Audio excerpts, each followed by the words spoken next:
Hi friends, ಎಲ್ಲರೂ ನಮಸ್ಕಾರ. Ambika D fashion ಚಾನಲ್ಗೆ ನಿಮಗೆಲ್ಲರಿಗೂ ಸ್ವಾಗತ. ಈ ವಿಡಿಯೋದೊಳಗೆ ನನ್ನ 19ರಿಂದ 20 ವರ್ಷದ ಸಕ್ಸಸ್ ಟೈಲರಿಂಗ್ ಜರ್ನಿನ ನಿಮ್ಮ ಮುಂದೆ ನಾನು ಹಂಚ್ಕೋತಾ ಇದ್ದೀನಿ.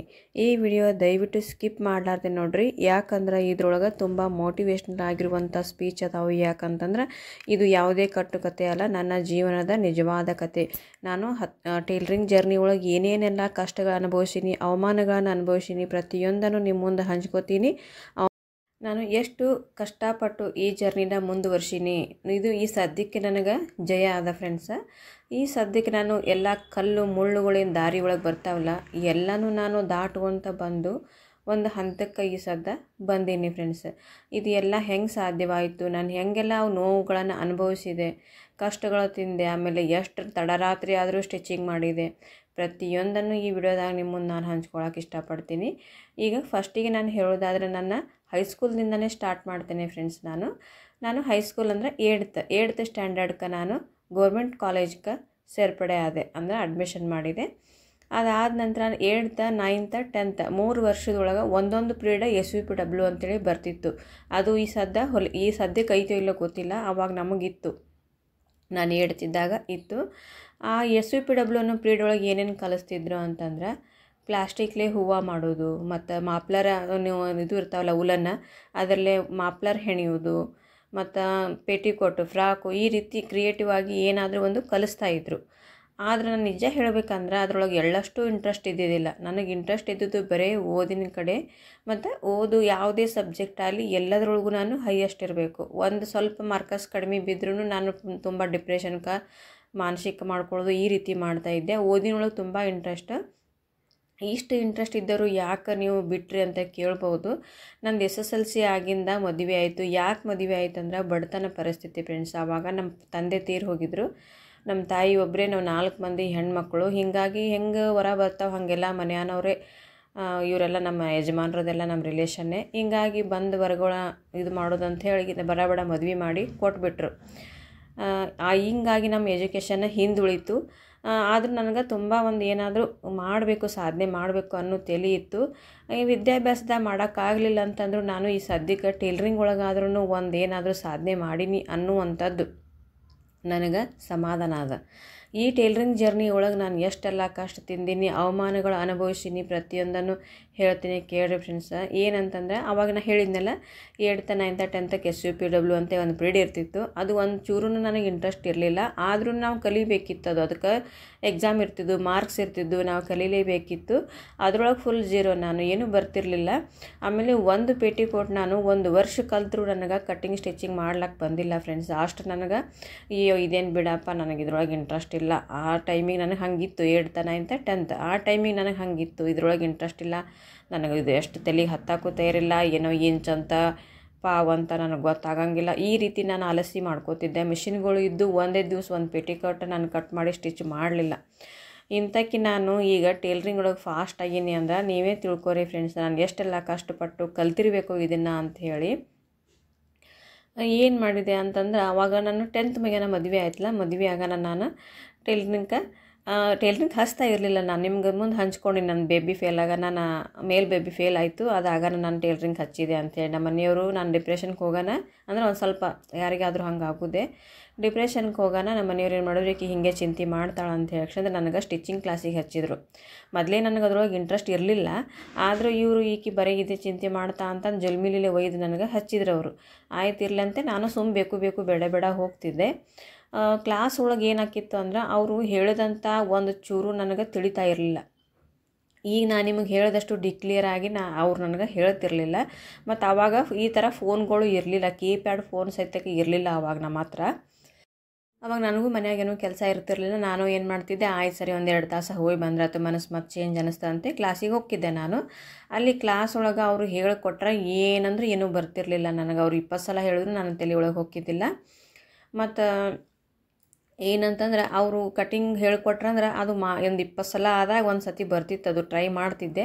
ಆಮೇಲೆ ಸ್ಟಿಚ್ಚಿಂಗ್ ಮಾಡೋ ಹೊತ್ತಿನಾಗ ಏನದ ಪ್ರತಿಯೊಂದನ್ನು ತಪ್ಪು ಹೊಲಿತಾ ಇದ್ದೆ, ಒಂದು ಚೂರು ಬರ್ತಿರಲಿಲ್ಲ. ನಾನು ತಪ್ಪು ಹೊಲೆನ, ತಪ್ಪು ಮಾರ್ಕಸ್ ಆಗೋಣ ಬೈತಿದ್ರು ಮೇಡಮರು. ಬೈಯೋಣ ಒಂಥರ ಮಾನಸಿಕ ಮಾಡ್ಕೋತಿದ್ದೆ, ನನಗೆ ಯಾರೇನು ಅನ್ನಬಾರ್ದು. ಬೈಯೋನೇ ಮಾನಸಿಕ ಮಾಡಿಕೊಂಡು ಅಳ್ಕೊತ ಮನೆಗೆ ಬರ್ತಿದ್ದೆ. ಆದರೂ ನಮ್ಮ ಮನೆಯವರು ಹಂಗೆಲ್ಲ ಮಾಡಬಾರ್ದು ಅಂತೇಳಿ ನಮ್ಮ ಮಮ್ಮಿ ನಮ್ಮ ಮನೆಯವರು ಎಲ್ಲರೂ ನನಗೆ ಬುದ್ಧಿ ಹೇಳಿ ಮತ್ತೆ ಕ್ಲಾಸಿಗೆ ಕಳಿಸ್ತಿದ್ರು. ನಾ ಏನು ಮಾಡ್ತಿದ್ದೆ, ಕ್ಲಾಸ್ನಾಗ ಏನದ ಅಗಡಿ ದಿಗಡಿ ಹೊಲೋದು, ಅವ್ರು ಬೈಯೋನೇ ಅದು ತಪ್ಪಾಗನೇ ಮನೆಗೆ ಬಂದು ಒಟ್ಟು ಬೀಸ್ತಿದ್ದೆ. ಒಂದು ಸ್ವಲ್ಪ ಅಳುನೂ ಬರ್ತಿತ್ತು ನನಗೆ, ಏನಪ್ಪ ಇದು ಸುಮ್ಮನೆ ಕಲೀಲಾಕತ್ತೀನಿ ಹೋಗ್ಲಿ ಬಿಡು ಅಂತ ಅನಿಸ್ತಿತ್ತು. ಆದರೆ ನಾನು ಅಲ್ಲೇನದ ನನಗೆ ಕ್ಲಾಸ್ನಾಗ ಬ್ಯಾನ ಎಲ್ಲರ ಮುಂದೆ ಇನ್ಸರ್ಟ್ ಆಗ್ತಿತ್ತು. ನಾನು ಅಭ್ಯಾಸ ಒಳಗೆ ಎಷ್ಟು ಶಾಣೆ ಇದ್ದೆ, ಇದ್ರೊಳಗೆ ಯಾಕೆ ನಾನು ಹಿಂದೆ ಉಳ್ಯಾಕತ್ತೀನಿ, ಎಲ್ಲರ ಮುಂದೆ ನನಗೆ ಇನ್ಸರ್ಟ್ ಆಕೈತಿ, ನಾನು ಇದನ್ನು ಕಲಿಬೇಕು, ನಾ ಬಿಡಬಾರ್ದು ಇದನ್ನು ಅಂಥೇಳಿ ಒಂದು ರೀತಿ ನನ್ನ ಮನಸ್ಸಿನಾಗ ಛಲ ತೊಗೊಂಡೆ ಫ್ರೆಂಡ್ಸ್. ನಾನು ಕಲೀಲೇಬೇಕು, ನನಗೆ ಯಾವಾಗ ಹಿಂಗೆ ಬೈಲಾಕತ್ತಾರ, ನಗ್ಲಾಕತ್ತಾರ, ಅವಮಾನ ಮಾಡಾಕತ್ತಾರಲ್ಲ, ನಾನು ಕಲೀಲೇಬೇಕು ಅಂತ ಒಂದು ಮನಸ್ಸಿನಾಗ ನಾನು ದಿಟ್ಟು ನಿರ್ಧಾರ ಮಾಡಿದೆ. ಆಮೇಲೆ ನಾನು ರೆಗ್ಯುಲರ್ ಆಗಿ ಕ್ಲಾಸಿಗೆ ಹೋಗ್ಲಿಕ್ಕೆ ಟ್ರೈ ಮಾಡಾಕತ್ತೆ ಅಂದ್ರೆ ಬಿಡ್ತಿರ್ಲಿಲ್ಲ. ಒಟ್ಟು ಏನೇ ಆದರೂ ನಾನು ಕ್ಲಾಸಿಗೆ ಹೋಗ್ತಿದ್ದೆ. ಕ್ಲಾಸಿಗೆ ಅಂದ್ರೆ ಒಂದು ತಿಂಗಳು 1.5 ತಿಂಗಳು ಹೋದೆ ನಾನು ಅಷ್ಟೇ. ಆವಾಗ ನನಗೆ ಒಂದು ಸ್ವಲ್ಪ ಬರ್ತಿತ್ತು. ಬ್ಲೌಸ್ ಕಟ್ಟಿಂಗ್ ಸ್ಟಿಚಿಂಗ ಮತ್ತು ಅರ್ಧಂಬರ್ಧ ಹೊಲಿತಾ ಇದ್ದೆ. 1.5 ತಿಂಗಳಾಗ ಬಿಟ್ಟೆ ನಾನು ಕ್ಲಾಸಿಗೆ ಹೋಗೋದು.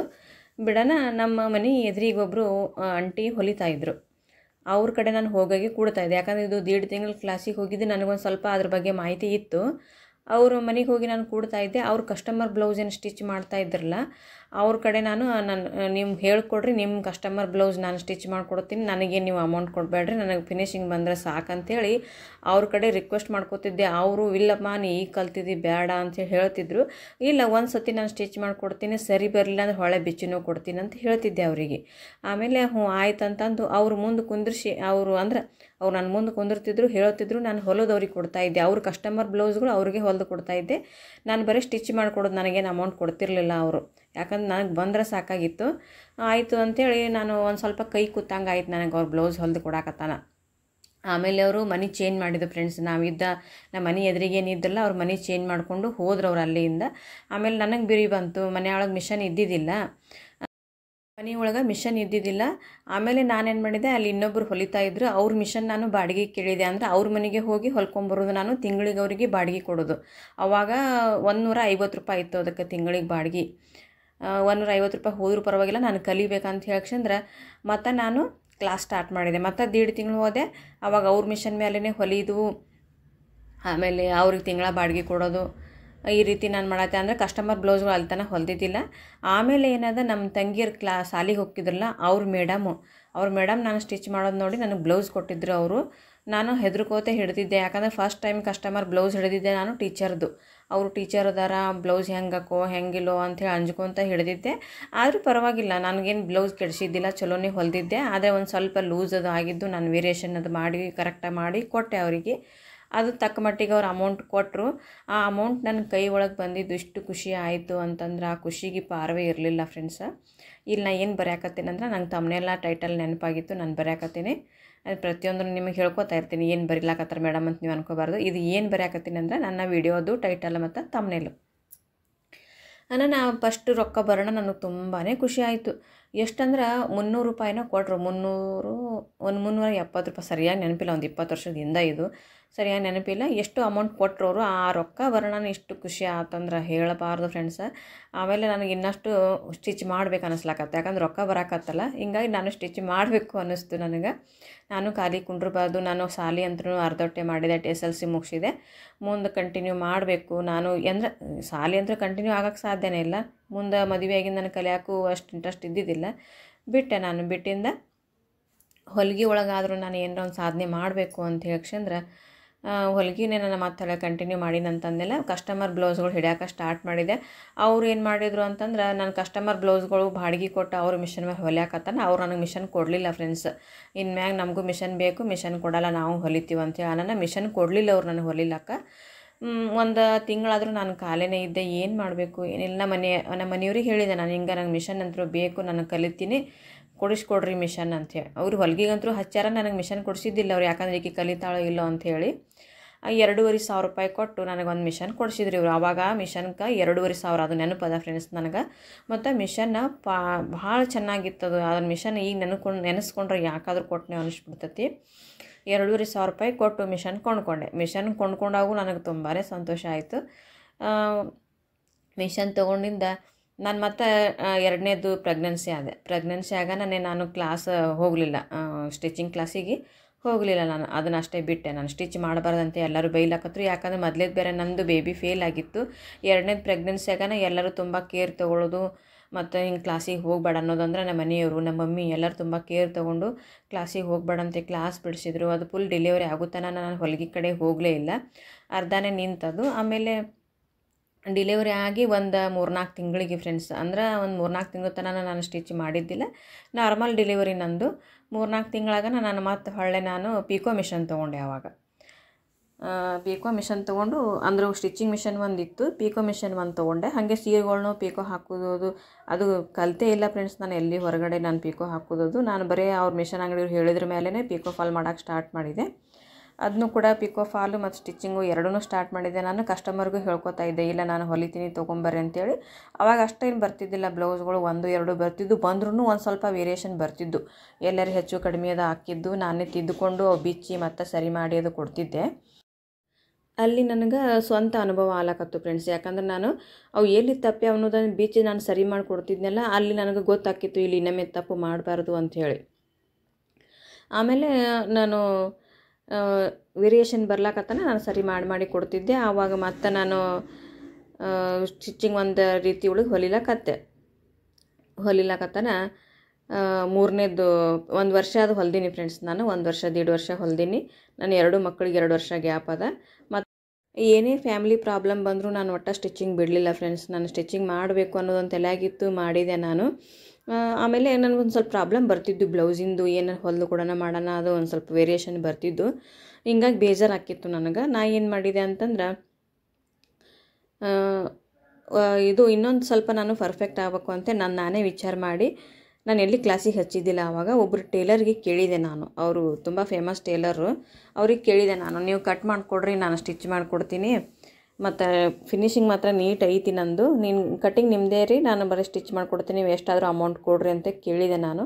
ಅವ್ರು ನನಗೆ ಬಟ್ಟೆ ಕೊಡಲಿಲ್ಲ ಫ್ರೆಂಡ್ಸ್. ಯಾಕಂತಂದ್ರೆ ಹೆಂಗೆ ಕಲ್ತಾರೋ ಹೆಂಗೆ ಹೊಲಿತಾರೋ, ಅವ್ರಿಗೂ ಒಂದು ಏನರ ಫಸ್ಟಿಗೆ ಒಂದು ಕೊಟ್ಟು ನೋಡಂದ್ರೆ ಅವ್ರು ನನಗೆ ಕೊಡಲೇ ಇಲ್ಲ.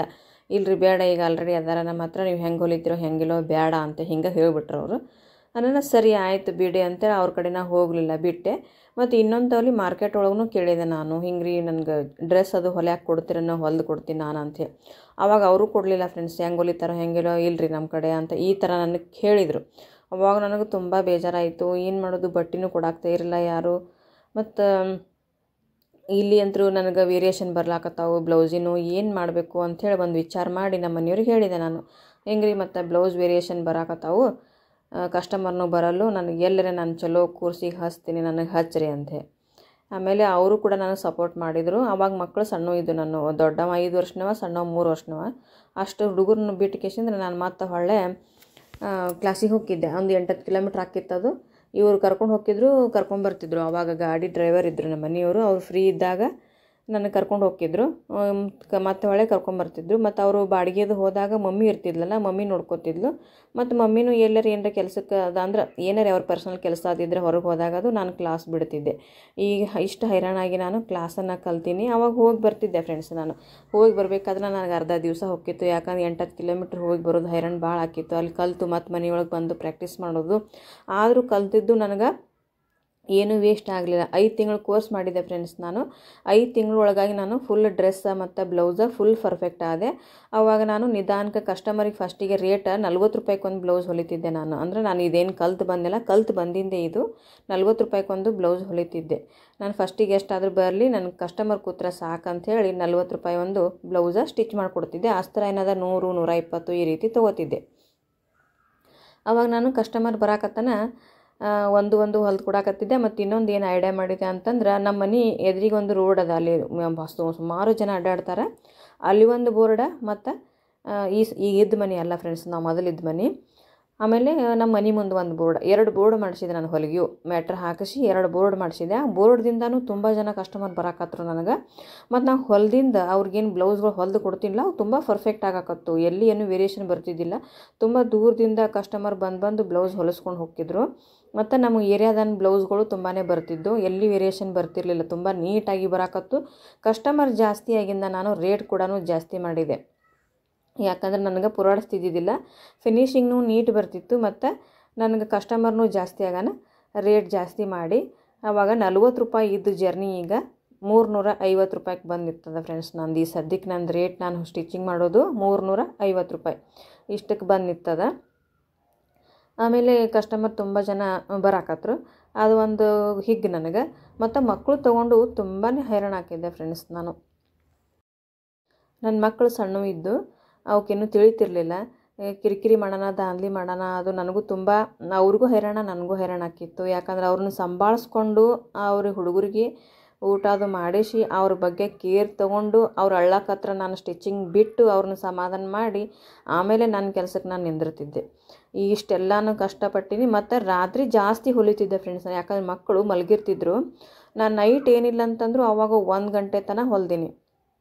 ಮತ್ತು ಹೊಳ್ಳೆ ನಾನು 4ಕ್ಕೆ ಎದ್ದು ಮತ್ತು ಹೊಳೆ ಬೆಳಗ್ಗೆ 7-8 ತನಕ ಹುಡುಗರು ಅವಾಗ 7-8ಕ್ಕೆ ಹೇಳ್ತಿದ್ರು, ಅವ್ರು 7 ತನಕ ಹೊಲಿತಿದ್ದೆ ಫ್ರೆಂಡ್ಸ್. ನಾನು ಬರೀ 2-3 ತಾಸು ಅಷ್ಟೇ ನಿದ್ದೆ ಮಾಡ್ತಿದ್ದೆ. ನಾನು ಅವಾಗ ತುಂಬ ಹೈರಾಣ ಆಗಿದ್ದಕ್ಕೆ ನನಗೆ ಈ ಸದ್ದ ಪ್ರತಿಫಲ ಅನ್ನೋದು ಸಿಕ್ಕದ. ನೈಟ್ ನಿದ್ದೆ ಇರ್ತಿರ್ಲಿಲ್ಲ ನನಗೆ.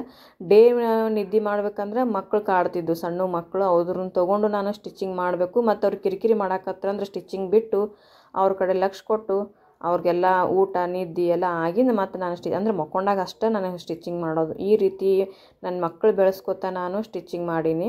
ಮಂದಿ ಅಂತಿದ್ರು ನನಗೆ, ನಮ್ಮ ರಿಲೇಷನ್ದೊಳಗೆ ಅಂತಿದ್ರು, ನೋಡಿ ಅಂಬಿಕಾ ನೋಡಿ ಕಲಿಬೇಕು, ಇಷ್ಟು ಸ್ಟಿಚಿಂಗ್ ಮಾಡ್ತಾಳಂದ್ರೂ ಮಕ್ಕಳನ್ನ ಒಟ್ಟು ಅಳಿಸಿ ಆಕಿ ತನ್ನ ಕೆಲಸ ಮಾಡೋಂಗಿಲ್ಲ ಅಂಥೇಳಿ. ನಿಜಾನೇ ಫ್ರೆಂಡ್ಸ್, ನನ್ನ ಮಕ್ಕಳು ಅಳಕತ್ರ ನಾನು ಕೆಲಸ ಬಿಟ್ಟು ಅವ್ರನ್ನ ಸಮಾಧಾನ ಮಾಡ್ತಿದ್ದೆ. ಯಾಕಂದ್ರೆ ಅವ್ರಿಗಿಂತ ಹೆಚ್ಚಿಂದ ಏನೂ ಇಲ್ಲ. ಮಕ್ಕಳಿಗೆ ಊಟ ನಿದ್ದೆ ಬಿಡಿಸಿ ನಾನು ಸ್ಟಿಚಿಂಗ್ ಮಾಡಿದ್ರೆ ಏನೂ ಉಪಯೋಗ ಇಲ್ಲ. ಯಾಕಂದ್ರೆ ನಾವು ದುಡಿದೆ ಮಕ್ಕಳ ಕಾಲಾಗ ಅವರಿಗೆಲ್ಲ ಆನಂದಿಟ್ಟೆ ನಾನು ದುಡಿತಾ ಇದ್ದೆ. ಈಗಾದ್ರೂ ಹಾಗೆ ಅವ್ರಿಗೆ ಯಾವುದೇ ರೀತಿಯಿಂದ ನಾನು ಕಮ್ಮಿ ಇಟ್ಟಿಲ್ಲ ಫ್ರೆಂಡ್ಸ್. ನನಗೋಸ್ಕರ ನಾನು 1 ರೂಪಾಯಿ ಖರ್ಚು ಮಾಡೋಂಗಿಲ್ಲ. ಆದರೆ ನನ್ನ ಮಕ್ಕಳಿಗೆ ನಾನು ಯಾವುದೇ ರೀತಿ ಕಡಿಮೆ ಇಟ್ಟಿಲ್ಲ ಫ್ರೆಂಡ್ಸ. ಅವರಿಗೆ ಎಲ್ಲ ರೀತಿಯಿಂದ ನಾನು ಯಾಕಂದ್ರೆ ನಾನು ದುಡಿದೆ ಅವ್ರ ಕಾಲಾಗೆ, ನನ್ನ ಮಕ್ಕಳ ಕಾಲಾಗೆ ದುಡಿದೆ. ಎಲ್ಲರೂ ಪೇರೆಂಟ್ಸ್ ಹಾಗೆ, ಯಾಕಂದ್ರೆ ಅವ್ರು ದುಡಿದೆ ಅವ್ರ ಫ್ಯಾಮ್ಲಿಗೋಸ್ಕರ. ನಾನು ಹಾಗೆ ನಿಮ್ಮ ಹಾಗೇ ನಾನು ದುಡಿದು ಫ್ಯಾಮ್ಲಿಗೋಸ್ಕರನೇ. ಅದಕ್ಕಂಥೇಳಿ ನನಗೊಂದು ಆಸೆ ಅದ, ಸ್ವಂತ ಮನೆ ಆಗ್ಬೇಕಂತೇಳಿ. ಎಂದು ಹಾಕೋದೋ ಗೊತ್ತಿಲ್ಲ, ದೇವ್ರು ಎಂದು ಕರುಣಿಸ್ತಾನೋ ಗೊತ್ತಿಲ್ಲ. ನನಗೇನು ಅರಮನೆ ಅಂತ ಮನೆ ಬೇಕಾಗಿಲ್ಲ ಫ್ರೆಂಡ್ಸ. ನಮಗೆ ಇರ್ಲಾಕ ಒಂದು ಪುಟ್ಟ ಗೂಡು ಆದ್ರೆ ಸಾಕು, ಸ್ವಂತ ಮನೆ. ನಾವು ಜೀವಂತ ಇರೋ ತನಕ ನಮಗೆ ಸ್ವಂತ ಮನೆ ಅನ್ನೋದು ಒಂದಿದ್ರೆ ಸಾಕು. ದೇವ್ರು ಎಂದು ಕರುಣಿಸ್ತಾನೋ ಗೊತ್ತಿಲ್ಲ, ಅದು ಒಂದು ಆಸೆ ಅದ ನಮ್ಮದು. ಮತ್ತು ಇನ್ನೊಂದು ಏನಂತಂದ್ರೆ ಸ್ಟಿಚಿಂಗ್ ಎಲ್ಲ ನಾನು ಏರಿಯಾ ಚೇಂಜ್ ಮಾಡಿಂದ, ಅಲ್ಲಿಂದ ಇಲ್ಲಿಗೇನು ಏರಿಯಾ ಚೇಂಜ್ ಮಾಡಿಂದ ಕಸ್ಟಮರ್ ಕೊಡ್ತು. ಅಲ್ಲಿ ನಾನು ಎಷ್ಟೇ ಮನೆ ಚೇಂಜ್ ಮಾಡಿದ್ರು ಅದ್ರ ಸುತ್ತಮುತ್ತನೇ ಮನೆ ಚೇಂಜ್ ಮಾಡಿದೆ. ಆದರೆ ಈ ಸದ್ಯಕ್ಕೆ ಏನದ ಮಕ್ಕಳು ಸಾಲಿ ಸನೇ ಇರೋದ್ರಿಂದ ನಾನು ಏರಿಯಾ ಚೇಂಜ್ ಮಾಡಬೇಕಾಗಿತ್ತು. ಅವ್ರು ವ್ಯಾನಿಗೆ ಬರೋದು ಹೋಗೋದು ಸ್ವಲ್ಪ ಟೈಮ್ ಅಡ್ಜಸ್ಟ್ ಆಗಲಾಗಿತ್ತು, ಕಷ್ಟನೇ ಆಗಾಕತ್ತಿತ್ತು. ಹೀಗಾಗಿ ನಾನು ಮನೆ ಚೇಂಜ್ ಮಾಡಿದೆ. ಮತ್ತು ಈ ಸದ್ದ ಅವರು ಇಲ್ಲೇ ನಡ್ಕೋತ ಹೋದ್ರೆ ಸಾಲಿ ಬರ್ತೈತಿ, ಸನಿ ಅದ. ನಮ್ಮ ಏರಿಯಾ ದಾಟಿ ಮುಂದಿನ ಒಂದು ರೋಡ್ ಬಂದ್ರೆ ಅವ್ರ ಸಾಲಿನೇ ಅದ ಫ್ರೆಂಡ್ಸ. ಹೀಗಾಗಿ ನಾನು ಮನೆ ಚೇಂಜ್ ಮಾಡಿದೆ. ಮನೆ ಚೇಂಜ್ ಮಾಡಿಂದ 2 ತಿಂಗಳು ನನಗೆ ಹೊಡೆತ ಕೊಡ್ತು ಟೇಲ್ರಿಂಗ್ ಮೇಲೆ. ಕಾಯಂ ಕಸ್ಟಮರ್ ಅಂತೂ ಇದ್ದರು, ಆದರೆ ಮನೆ ದೂರ ಆಗಿದ್ದ ಸಂಬಂಧ ಕೆಲವೊಂದು ಮಂದಿ ಬರ್ತಿರಲಿಲ್ಲ. 2 ತಿಂಗಳ ಟೈಮ್ ಒಳಗೆ ನಾನು ಏನು ಮಾಡಿದೆ, ಎಂಬ್ರಾಯ್ಡ್ರಿ ಕ್ಲಾಸಿಗೆ ಹಚ್ಚಿದೆ. ಎಂಬ್ರಾಯ್ಡ್ರಿ ಕ್ಲಾಸ್ನೂ ಕೂಡ ನಾನು 2 ತಿಂಗಳೊಳಗಾಗಿ ಕಲಿತೆ ಫ್ರೆಂಡ್ಸ. ಕಲ್ತಿಂದ ಆಫ್ಲೈನ್ ಕೂಡ ಒಂದು ಸ್ವಲ್ಪ ಹೋಗಿ ಬಂದೆ, ಅಲ್ಲಿನೂ ಕಲಿತೆ. ಮತ್ತು ಈಗ ಎಂಬ್ರಾಯ್ಡ್ರಿ ಕೂಡ ನಾನು ಕಲಿತು ಕ್ಲಾಸಸ್ ಹೇಳ್ತಾ ಇದ್ದೀನಿ. ಮತ್ತು ಆನ್ಲೈನ್ ಕ್ಲಾಸಸ್ ತೊಗೋತಾ ಇದ್ದೀನಿ, ಆಫ್ಲೈನ್ ಕ್ಲಾಸಸ್ ತೊಗೋತಾ ಇದ್ದೀನಿ, ಸ್ಟಿಚಿಂಗ್ ಮಾಡ್ತಾ ಇದ್ದೀನಿ. ಈಗ ನಾನು ಒಂದು ಹಂತಕ್ಕೆ ಟೇಲ್ರಿಂಗ್ ಒಳಗೆ ಒಂದು ಹಂತಕ್ಕೆ ಬಂದು ಮುಟ್ಟೀನಿ ಫ್ರೆಂಡ್ಸ. ನನಗೆ ತುಂಬ ಖುಷಿ ಅದ. ಏನಂತ ಇದು ವೃತ್ತಿ ಒಳಗೆ ನನಗೆ ತುಂಬಾ ಖುಷಿ ಅದ ಫ್ರೆಂಡ್ಸ್. ನಾನು ಯಾವುದೇ ಬೇಜಾರಿಲ್ಲಾರ್ದೇನೆ ನನಗೆ ಚಂದ ನಾನು ಮಿಷನ್ ಮೇಲೆ ಕೂತ್ರು ನನಗೆ ಬೇಜಾರಾಗಂಗಿಲ್ಲ. ಯಾಕಂದ್ರೆ ಮನೆ ಕೆಲಸ ಇರೋದ್ರಿಂದ ನನಗೆ ಹೆವಿ ಪ್ರೆಷರ್. ಅಂದ್ರೆ ಮನೆ ಕೆಲಸ, online videos, YouTube, offline classes ಎಲ್ಲನೂ ಮಾಡಿಕೊಂಡು ನಾನು ಸ್ಟಿಚ್ ಮಾಡ್ಬೇಕನ್ನ ನನಗೆ ಸ್ಟಿಚಿಂಗಕ್ಕೆ ಟೈಮ್ ಕಡಿಮೆ ಸಿಗಾಕತ್ತದ. ಆದರೂ ಬಿಡಾಕತ್ತಿಲ್ಲ ಫ್ರೆಂಡ್ಸ್, ನಾನು ಸ್ಟಿಚಿಂಗ್ ಮಾಡ್ತಾ ಇದ್ದೀನಿ. ಇನ್ನೊಂದು ಸ್ವಲ್ಪ ಹೆವಿ ಬ್ಲೌಸ್ಗಳದಾವು, ನೈಟ್ ಹೊಲಿಬೇಕು. ನೋಡೋಣ ಏನಾಗ್ತದೆ. ಯಾಕಂದ್ರೆ ತುಂಬ ಹೆವಿ ಮಾಡ್ಕೊಂಡಿವಂದ್ರೆ ಆರೋಗ್ಯನೂ ಹಾಳಾಗ್ತದೆ. ನೋಡಿಕೊಂಡು ಮಾಡೋನು ಆರೋಗ್ಯ ಹಾಳಾಯ್ತಂದ್ರೆ ಮತ್ತು ಒಳ್ಳೆ ನಾವು ದವಾಖಾನೆಗೆ ರೊಕ್ಕ ಇಡಬೇಕಾಗ ದುಡುಗಿದ್ದು. ಈಗ ನನಗೆ ಟೈಫಾಯ್ಡ್ ಆಗಿಂದ ಒಂದು ಸ್ವಲ್ಪ ಹುಷಾರಾಗಿನಿ ಫ್ರೆಂಡ್ಸ್. ನಾನು ಟೈಫಾಯ್ಡ್ ಆಗಿತ್ತಲ್ಲ, ನಿಮಗೆಲ್ಲನ ಮುಂದೆ ಹೇಳಿನಿ ನಾನು ಏನಾಗಿತ್ತು ಅನ್ನೋದೆಲ್ಲನೂ. ಈಗ ನಾನು ಹುಷಾರಾಗಿನಿ, ನೋಡಿಕೊಂಡು ಮಾಡಾಕತ್ತೀನಿ. ಯಾಕಂದ್ರೆ ಹೆವಿ ಕೆಲಸ ಆಯ್ತದ ಮತ್ತು ಹುಷಾರು ತಪ್ಪಿಕಿಪ್ಪಿತ್ತು ಅಂತೇಳಿ ನೋಡ್ಕೊಂಡು ಕೆಲಸ ಮಾಡಾಕತ್ತೀನಿ. ಈ 20 ವರ್ಷದ ಜರ್ನಿ ಇಷ್ಟರಲ್ಲೇ ಏನೇ ಮುಗಿಲಿಲ್ಲ. ನಾನು ಸಾಕಷ್ಟು ಈ ಎಂಬ್ರಾಯ್ಡ್ರಿ ಕಲ್ಕಿ ಒಳಗೂ ನಾನು ಸಾಕಷ್ಟು ಅವಮಾನಗಳನ್ನು ಅನುಭವಿಸೀನಿ. ಪ್ರತಿಯೊಂದೂ ನಿಮಗೆಲ್ಲನೂ ನನ್ನ ರೆಗ್ಯುಲರ್ ವ್ಯೂವರ್ಸ್ ಗೊತ್ತಿದ್ದಿರಬೇಕು. ಅವರು ನನಗೇನು ಅವಮಾನ ಮಾಡಿದ್ರವಲ್ಲ, ಯಾರ್ಯಾರು ಏನು ಅವಮಾನ ಮಾಡ್ಯಾರಲ್ಲ ಅದು ನನಗೆ ಗೆಲುವಿನ ಮೆಟ್ಲು ಅಂತೇಳಿ ನಾನು ತಿಳ್ಕೊಂಡೀನಿ. ಯಾವಾಗೆಲ್ಲ ನನಗೆ ಅವಮಾನಗಳು ಆಗ್ತಿದ್ವಲ್ಲ ಅದನ್ನು ನಾನು ತುಂಬ ಸೀರಿಯಸ್ ಆಗಿ ತೊಗೊಂಡು ಅದನ್ನು ನೀಟಾಗಿ ಕಲಿತು ಇನ್ನಷ್ಟು ಪರ್ಫೆಕ್ಟ್ ಆದೆ ಫ್ರೆಂಡ್ಸ್ ನಾನು. ಯಾಕಂದ್ರೆ ಕಾಲು ಎಳೆಯವರು ಇರಬೇಕು ಮತ್ತು ನಮಗೆ ನಮ್ಮ ಬಗ್ಗೆ ಕೀಳಾಗಿ ಮಾತಾಡೋರು ಇರಬೇಕು. ಯಾಕಂದ್ರೆ ಇವ್ರು ಹಿಂಗೆ ಮಾತಾಡ್ತಾರಲ್ಲ, ನಾನು ಇದನ್ನು ಸಾಧನೆ ಮಾಡಿ ತೋರಿಸ್ಬೇಕು ಅನ್ನುವಂಥ ಛಲ ನಮ್ಮಲ್ಲಿ ಹುಟ್ಟುತ್ತದೆ. ಅಂಥವ್ರಿಗೊಂದು ಥ್ಯಾಂಕ್ಸ್ ಹೇಳಬೇಕು ನಾವು. ಯಾಕಂದ್ರೆ ನಾವು ಬೆಳಿಲಕ್ಕ ಅವರು ದಾರಿ ಮಾಡಿಕೊಟ್ಟಂಗಾಗುತ್ತೆ. ನಮಗೆ ಯಾರೇ ಕಾಲು ಎಳಿಲಿ, ಯಾರೇ ಬೈಲಿ ಅದನ್ನು ದಯವಿಟ್ಟು ಯಾರು ಬೇಜಾರು ಮಾಡ್ಕೋಬೇಡ್ರಿ, ಅಳ್ಳಕ್ಕೆ ಹೋಗಬೇಡ್ರಿ. ಯಾಕಂದ್ರೆ ಅದು ನಮ್ಮ ಗೆಲುವಿನ ಮೆಟ್ಲು ಅಂತ ತಿಳ್ಕೊರಿ. ಇನ್ನೂ ಇಷ್ಟು ನಾವು ಇಂಪ್ರೂವ್ಮೆಂಟ್ ಮಾಡಿಕೊಂಡು ಅವರಿಗೆ ತೋರಿಸಿ ನಮ್ಮ ಕೆಲಸದ ಮುಖಾಂತರವೇ ನಾವು ಉತ್ತರ ಕೊಡಬೇಕು. ಅಂಥವ್ರ ಬಾಯಿಗೆ ಹತ್ತಿ ನಾವು ಅಂದು ನಮ್ಮ ಬಾಯಿ ಹೊಲಸು ಮಾಡ್ಕೋಬಾರ್ದು. ನಮ್ಮ ಕೆಲಸನೇ ನೋಡಿ ಅವರು ಬಾಯಿ ಮುಚ್ಕೋಬೇಕು ಫ್ರೆಂಡ್ಸ್. ನಾವು ಹಂಗೆ ಮಾಡಬೇಕು. ಯಾರಿಗೆ ಕಗೋಲಕ್ಕ ಸೋಲೆ ಗೆಲುವಿನ ಮೆಟ್ಲು ಅಂಥೇಳಿ ಒಂದು ಗಾದೆ ಮಾತೈತಿ. ಮತ್ತು ಅವಮಾನಗಳಿಂದನೇ ಸನ್ಮಾನ ಅಂಥೇಳಿ ಗಾದೆ ಮಾತದ. ಇದಕ್ಕಂಥೇಳಿ ನಾನು ಈ ವಿಡಿಯೋದಾಗ ಪ್ರತಿಯೊಂದನ್ನು ನಿಮ್ಮ ಮುಂದೆ ಹಂಚ್ಕೊಂಡೀನಿ. ಯಾರೇ ಯಾಕಾಗೋಲಕ್ಕೆ ನಮ್ಗೆ ಅವಮಾನ ಮಾಡ್ತಾರಲ್ಲ, ಆಕೆ ಕೈಲಿ ಆಗಂಗಿಲ್ಲ, ಮತ್ತು ಆಕೆಗೆ ಸ್ಟಿಚಿಂಗ್ ಬರೋಂಗಿಲ್ಲ, ಆಕೆಗೆ ಎಂಬ್ರಾಯ್ಡ್ರಿ ವರ್ಕ್ ಬರೋಂಗಿಲ್ಲ, ಈ ರೀತಿ ಏನು ನಮಗೆ ಹೇಳಿಸಿ ಮಾತಾಡ್ತಾರಲ್ಲ ಅಂಥವ್ರ ಮುಂದೆ ನಾವು ಇನ್ನೂ ಇಷ್ಟು ನೀಟ್ ಕಲಿತು ತೋರಿಸ್ಬೇಕು. ನಾನು ಇನ್ನೂ ಕಲಿತಾ ಇದ್ದೀನಿ ಫ್ರೆಂಡ್ಸ್. ನಿಜ ಹೇಳ್ಬೇಕಂದ್ರೆ ಇನ್ನೂ ನಾನು ಪ್ರಾಕ್ಟೀಸ್ ಮಾಡ್ತಾಯಿದ್ದೀನಿ. ನಿಮಗೆ ಕ್ಲಾಸ್ಗಳು ಹೇಳ್ಕೊತ ಅಂದ್ರೆ ಪಟ್ಟದಿಂದ ಚಟ್ಟ ತನಕ ಕಲಿದೆ ಅಂಥೇಳಿ ನಾವು ಇಷ್ಟೇ ಕಲಿತು ಅಷ್ಟು ಕಲ್ತೀನಿ ಅಂತಂದ್ರೆ ಅಲ್ಲ.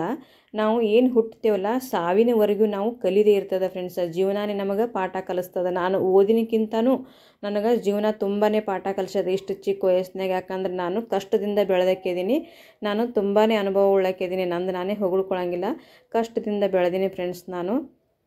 ಈಗ ಮತ್ತು ದುಡಿದು ತಿನ್ನುವಂಥ ನನಗೆ ರೂಢಿಯಾಗ್ಯದ. ನಾನು ಒಂದೇ ದಿವಸ ಸ್ಟಿಚಿಂಗ್ ಬಿಟ್ಟು ಅಥವಾ ಕೆಲಸ ಬಿಟ್ಟನೆ ಅಂತಂದ್ರೆ ಇವತ್ತೇನೋ ಕಳ್ಕೊಂಡೆ, ಇವತ್ತು ನನ್ನ ಪೇಮೆಂಟ್ ಹೋಯಿತು ಅಂತ ಈ ರೀತಿ ವಿಚಾರ ಮಾಡ್ತಾ ಇರ್ತೀನಿ. ದಯವಿಟ್ಟು ಯಾರಿಗೆ ಯಾಕಾಗೋಲಕ್ಕ ಟೇಲ್ರಿಂಗ್ ಒಳಗೆ ಸಕ್ಸಸ್ ಅನ್ನೋದು ಸಿಗಲಿಲ್ಲ ಅಂತಂದ್ರೆ ಬಿಡಬೇಡ್ರಿ. ಪದೇ ಪದೇ ಪ್ರಯತ್ನ ಮಾಡಿ ನೀವು ಖಂಡಿತ ಸಕ್ಸಸ್ ಆಗ್ರಿ. ನಿಮ್ಮ ಸಕ್ಸಸ್ ಸ್ಟೋರಿನ ನನ್ನ ಜೊತೆ ನೀವು ಹಂಚ್ಕೋರಿ. ಕಾಲ್ ಮಾಡಿರಿ, ವಾಟ್ಸಪ್ ಮಾಡಿರಿ, ಕಮೆಂಟ್ ಮಾಡಿರಿ. ನಾ ಮಾತಾಡಿದ್ರೊಳಗೆ ಏನರ ತಪ್ಪಿತ್ತು ಅಂತಂದ್ರೆ ಕ್ಷಮಿಸ್ರಿ ಫ್ರೆಂಡ್ಸ್. ಜಾಸ್ತಿ ಮಾತಾಡಿದ್ನಂದ್ರೆ ಕ್ಷಮಿಸ್ರಿ. ಕೆಲವೊಬ್ಬರು ಬೈತಿರ್ತೀರಿ ಜಾಸ್ತಿ ಮಾತಾಡ್ತೀರಂತ. ಯಾಕಂದ್ರೆ ನಾನು ಮಾತಾಡೋದೇ ನಿಮಗೆಲ್ಲರಿಗೂ ಮೋಟಿವೇಶ್ನಲ್ ಆಗಲಿ ಅಂಥೇಳಿ ನನ್ನ ನಿಜ ಜೀವನದ ಕತೆ ನಿಮ್ಮ ಮುಂದೆ ಇವತ್ತು ಹಂಚ್ಕೊಂಡಿನಿ. ವಿಡಿಯೋ ಇಷ್ಟ ಆದರೆ ಲೈಕ್, ಶೇರ್, ಕಮೆಂಟ್ ಮಾಡೋದನ್ನು ಮರಿಬೇಡ್ರಿ ಫ್ರೆಂಡ್ಸ. ಮತ್ತು ಇನ್ನೊಂದು ಏನಂತಂದ್ರೆ ಆಮೇಲೆ ಇನ್ನಷ್ಟು ಹೆಚ್ಚಿನ ಮಾಹಿತಿಗಳು ಮತ್ತು ಮೋಟಿವೇಶ್ನಲ್ ವೀಡಿಯೋಗಳು, ಕಟ್ಟಿಂಗ್, ಸ್ಟಿಚಿಂಗ್, ಎಂಬ್ರಾಯ್ಡ್ರಿ ಎಲ್ಲನೂ ಬರ್ತಾ ಇರ್ತಾವೆ. ದಯವಿಟ್ಟು ನಮ್ಮ ಚಾನಲ್ನ ನೀವು ಸಬ್ಸ್ಕ್ರೈಬ್ ಮಾಡ್ಕೊಂಡು ನೋಡಿರಿ. ನಿಮ್ಮ ಜೊತೆ ಮಾತಾಡೋದ್ರಿಗೆ ಫುಲ್ ಬ್ಲೌಸ್ ಸ್ಟಿಚಿಂಗ್ ಆಯಿತು. ಓಕೆ ಫ್ರೆಂಡ್ಸ, ಸಿಗೋಣ ನೆಕ್ಸ್ಟ್ ವಿಡಿಯೋದಾಗ. Bye friends, thank you, take care.